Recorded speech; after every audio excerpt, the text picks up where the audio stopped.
Come on, Dan. So, Rod is working on a PCM replacement for a 2003 Dodge Durango with ignition starting issues. What we found was that there was voltage going into the ECM, not coming out. Plausible solution? Well, why don't you explain it to me, Rod?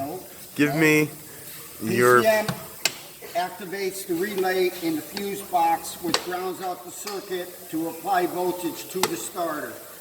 You're losing the ground circuit from the PCM to the relay. Replacing PCM, reprogram. Factory reflash.